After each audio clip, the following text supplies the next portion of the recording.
The unconventional engineers. The repair station Patchwork Haven hung in the void between the Orion and Perseus arms of the Milky Way, its irregular silhouette unmistakable against the star-speckled backdrop. Unlike the elegant, symmetrical stations built by the older spacefaring species, Patchwork Haven had grown organically over its 15 years of operation. New modules, docking arms, and repair bays added as needed, with little concern for aesthetic harmony. Dominic Reeves stood in the central control hub, his weathered face illuminated by holographic displays, showing the status of every repair bay. At 42, his dark hair was already streaked with silver, and fine lines radiated from his eyes, the result of years squinting at delicate components in variable lighting conditions. What his appearance didn't reveal was his reputation as the most innovative repair specialist in 3 sectors. "We've got an incoming distress signal, Dom," called Zara Khoury, the station's operations manager. Her fingers danced across the control panel. "It's a Kelveri diplomatic vessel, reporting catastrophic failure in their phase shift drive. They're requesting emergency docking." Dominic raised an eyebrow. The Kelveri were among the oldest spacefaring civilizations, with technology that was often described as functionally ceremonial, beautiful, precise, and deliberately designed to appear effortless in its operation. "The Kelveri are coming to us. That's unusual. What's their ETA?" 23 minutes. They're limping in on auxiliary power. Their transmission mentioned they've already been turned away from 2 other stations, 1 Kelveri and 1 Exoni. Dominic whistled. If their own people turned them away, it must be serious. He tapped a series of commands into his console. "Clear Bay 4 and tell Miguel to prep the advanced diagnostic suite. I want full spectrum analysis ready when they dock." The Kelveri vessel arrived in a state that would have been comical if it weren't so dire. The normally graceful ship, with its pearlescent hull and flowing lines, listed awkwardly as it approached the docking bay, venting intermittent bursts of iridescent plasma. The maneuvering thrusters fired in irregular patterns, suggesting the ship's stabilization systems were barely operational. As the docking clamps secured the vessel, Dominic led his team to the airlock. The Kelveri delegation that emerged consisted of 3 tall, willowy figures with opalescent skin and large, multifaceted eyes. Their captain, distinguishable by elaborately patterned robes, stepped forward with an air of barely contained desperation. "I am High Emissary Talev of the Consensus of Kelvari Worlds," the alien announced, voice melodious despite the obvious stress. "Our vessel, the star's elegant reflection, has suffered critical drive failure. We carry diplomatic communications of utmost importance to the Meridian Alliance Summit." Dominic nodded respectfully. "Dominic Reeves, Chief Engineer of Patchwork Haven. We received your distress call, and we're prepared to help. Emissary Talev." The Kelveri technical officer, standing slightly behind the emissary, made a sound that the translation matrix interpreted as skepticism. "Our drive system is beyond conventional repair. The phase shift crystals have developed asymmetrical resonance patterns. The Kelveri Grand Shipyard declared it irreparable without complete replacement, a process that would take 38 days. And you need to reach this summit sooner than that." Dominic surmised. "Let's take a look before deciding what's possible and what isn't." The Kelveri drive room was a cathedral to precision engineering. Crystalline structures arranged in perfect geometric patterns filled the chamber, pulsing with soft blue light. Except for the central array, where angry red fissures had spread through the normally flawless formations. The Kelveri chief engineer, introduced as Technician Harmonizer Nyleth, gestured at the damaged array with a 4-fingered hand.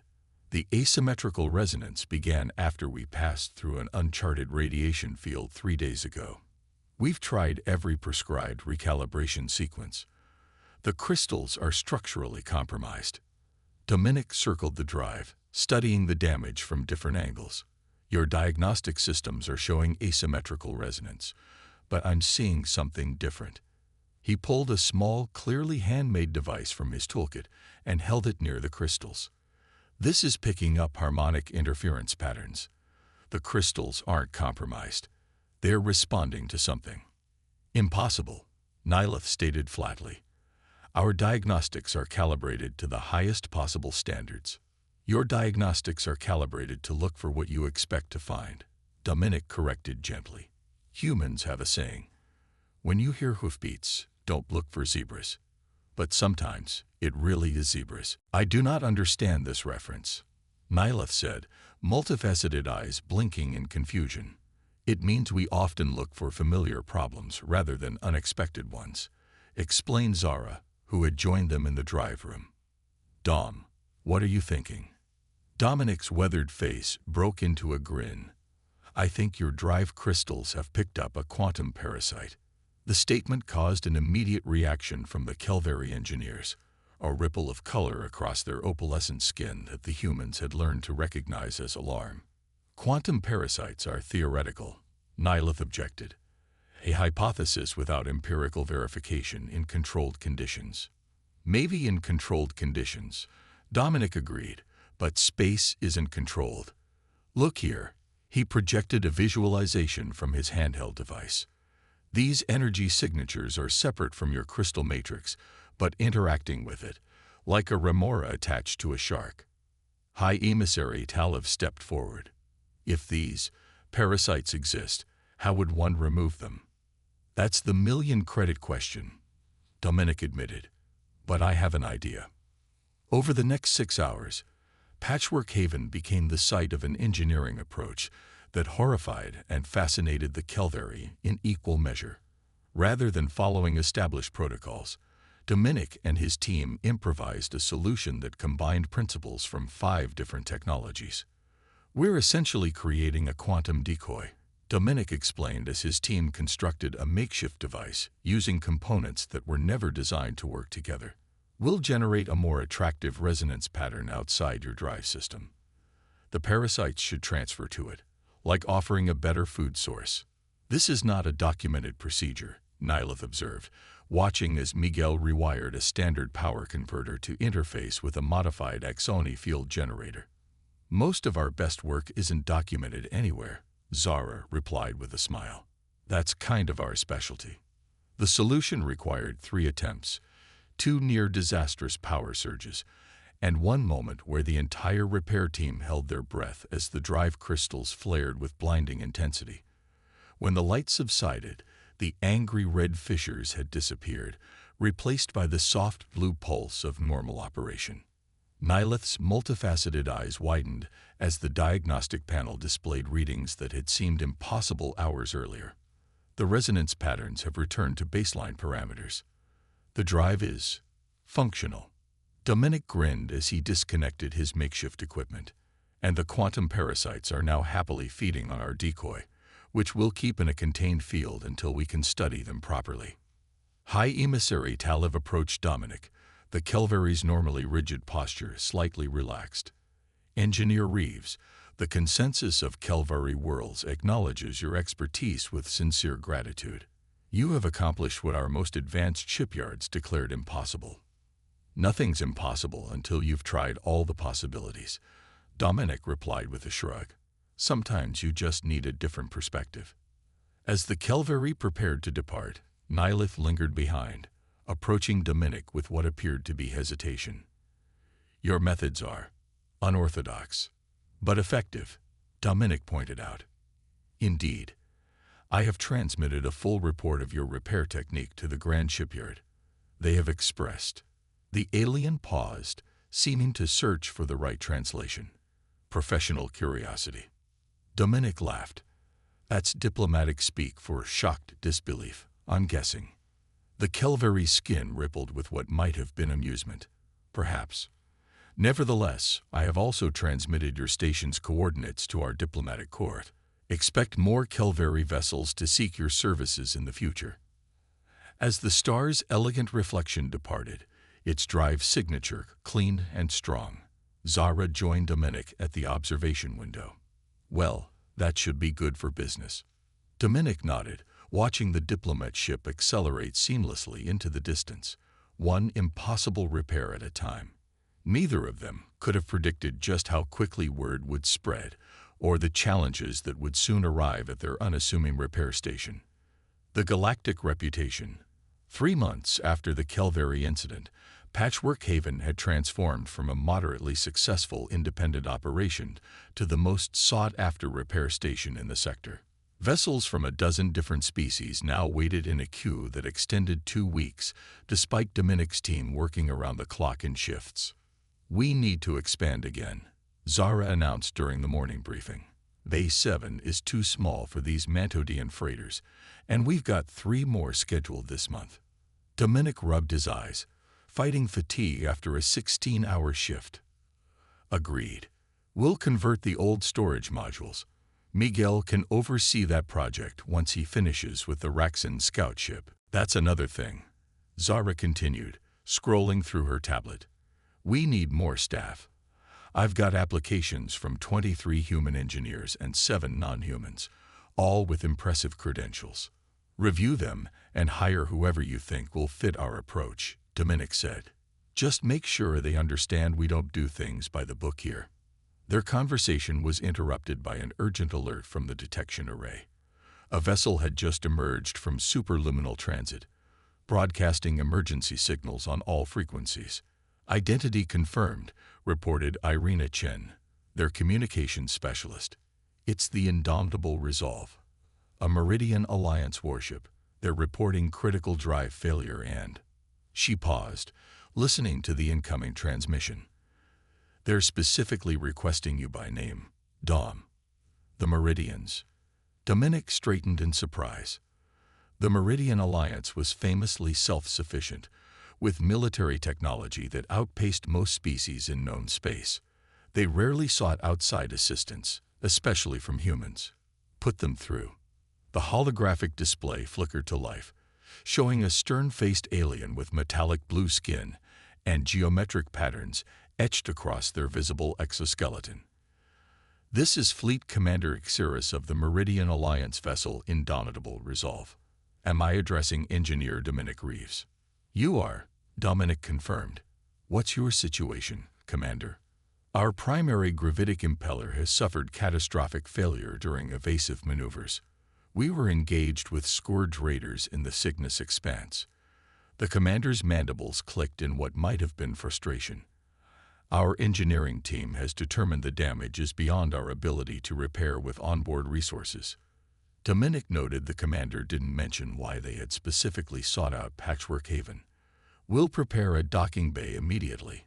Transmit your ship specifications so we can accommodate your vessel." "There is another factor you should be aware of," Xiris added. "The Calvary High Emissary Taliv strongly recommended your facility based on your previous work. The emissary is currently aboard our vessel as part of a diplomatic mission."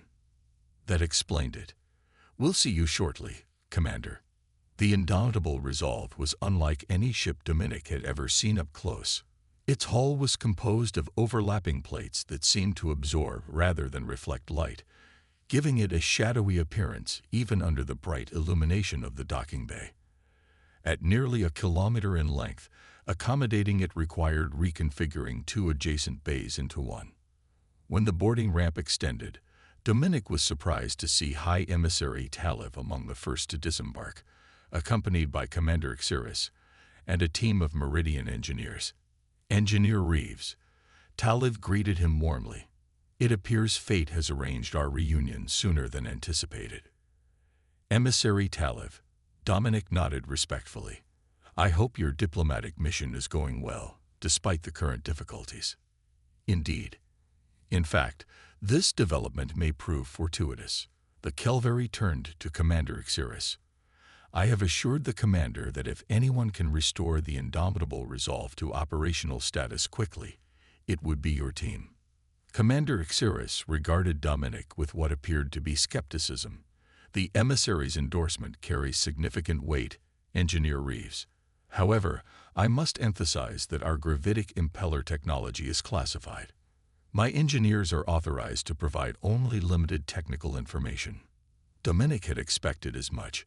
"We understand operational security, Commander. Let's start with what you can share, and we'll work from there." The situation proved even more challenging than Dominic had anticipated. The Meridian gravitic impeller was not simply damaged, it had essentially imploded, creating a localized distortion field that prevented anyone from even approaching the engine compartment. "We've never seen a failure mode like this," admitted the Meridian chief engineer, introducing herself as Technical Director Vallis. "The impeller core has collapsed into a quasi-stable state that our instruments can barely analyze, let alone repair." Dominic studied the sensor readings, whistling softly. "You've essentially got a miniature gravity well in your engine room. No wonder conventional repairs aren't working." "Precisely," Vallis agreed. "Our protocols have no contingency for this scenario.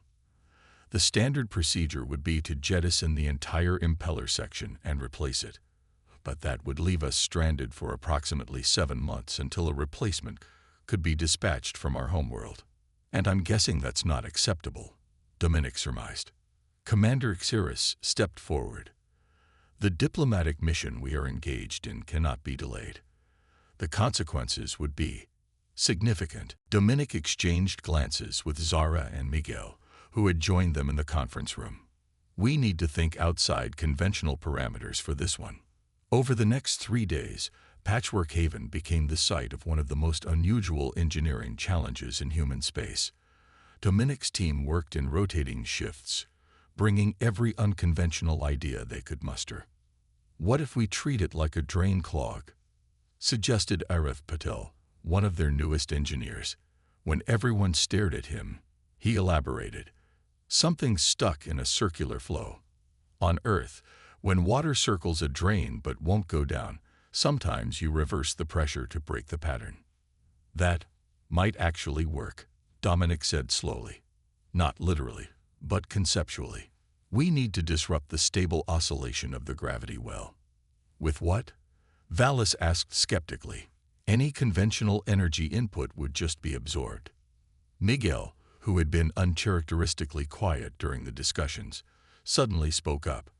"My grandmother in Mexico City used to have this old washing machine. When it would get unbalanced during the spin cycle, she put a tennis ball inside. The random bouncing would knock it back into rhythm." Dominic's eyes lit up. "That's it. We don't need precision here. We need controlled chaos." The solution they devised would have horrified any conventional engineer. Using a modified drone, they deployed a series of unpredictable gravitational pulses into the distortion field, essentially throwing gravitational tennis balls into the impeller's spin cycle.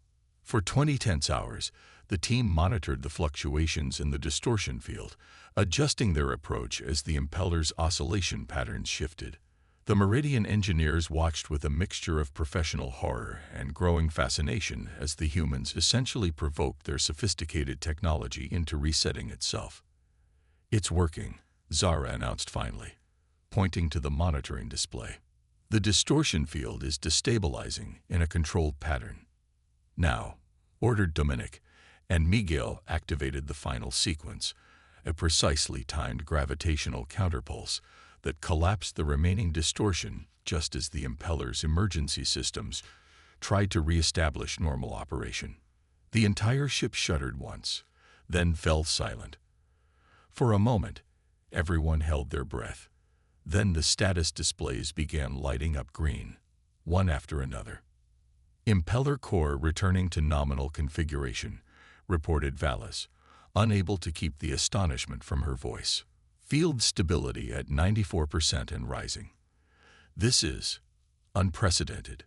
Commander Xiris approached Dominic, the Meridian's rigid posture somehow conveying respect. "Engineer Reeves, the Meridian Alliance acknowledges your success where our own protocols failed. Your methods are unorthodox, but evidently effective. Sometimes the most elegant solution is the least obvious one," Dominic replied with a tired smile. High Emissary Talev, who had observed the entire process with quiet attention, stepped forward. "I believe this demonstrates precisely what I have been advocating to the Alliance Council. Humanity offers a perspective that our older civilizations often lack." The Meridian commander's head tilted slightly. "Your point is taken, Emissary. This experience has been educational.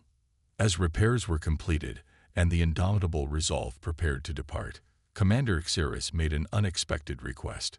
Engineer Reeves, the Alliance Military Commission would like to discuss the possibility of establishing a formal relationship with your facility. Your approach to problem-solving has strategic value. Dominic raised an eyebrow. A formal relationship, resource sharing, technical exchange, priority service agreements, the commander elaborated, within appropriate security parameters, of course. I'd be open to discussions, Dominic agreed, as long as we maintain our independence. We serve anyone who needs help, regardless of species or affiliation. A principled stance, Xeris acknowledged. The emissary suggested you would say as much. After the Meridian vessel departed, Dominic found Taliv lingering in the observation lounge. The Kelvari stood with perfect stillness, watching the stars. I suspect this wasn't a coincidence, Dominic said, joining the emissary. Your presence on that ship, their specific malfunction. Taliv's skin rippled with what Dominic had come to recognize as amusement. The universe unfolds as it will, Engineer Reeves. I merely observe and occasionally nudge. You wanted them to see what humans can do. The older species of the galaxy have grown comfortable in their certainties, Taliv said. They build beautiful machines that work perfectly, until they don't. Humanity brings a valuable perspective, the wisdom of imperfection. That's a poetic way of saying we're good at fixing things that break. You fix them because you expect things to break, Taliv corrected. You design with failure in mind. This creates a resilience that many species have forgotten. As the emissary departed to catch transport to their next destination, Dominic returned to the control hub, where Zara was updating their ever-growing client list. You know what this means, don't you? She asked without looking up. Once word gets out that we fixed a Meridian warship, we'll be swamped with requests. Dominic grinned. Better expand those hiring plans. I think Patchwork Haven is about to become very popular. 6 months later, Patchwork Haven had tripled in size. The station now sprouted repair bays in all directions, still maintaining its haphazard, organic appearance, despite the increasingly sophisticated technology housed within. Ships from 23 different species waited in the queue, with priority given to emergency cases. More significantly, 17 new repair stations had opened across human space, all following the patchwork method of adaptive problem-solving. Twice a month, Dominic led a virtual symposium where engineers from across the galaxy shared their most challenging cases and unorthodox solutions. The newest addition to the station, a diplomatic module, housed representatives from 12 spacefaring civilizations, there to observe and learn the human approach to engineering. Even the Meridians had sent a permanent liaison, ostensibly for technical coordination, but clearly there to study human ingenuity. As Dominic watched a Javorian cruiser with a previously terminal power system malfunction depart the station under its own power, he reflected on Tala's words. Humanity had found its place in the galactic community not by building the most advanced technology, but by understanding how to fix it when it failed. In a universe of ancient civilizations and elegant machines, humans had become the mechanics everyone trusted, not despite their unorthodox methods, but because of them.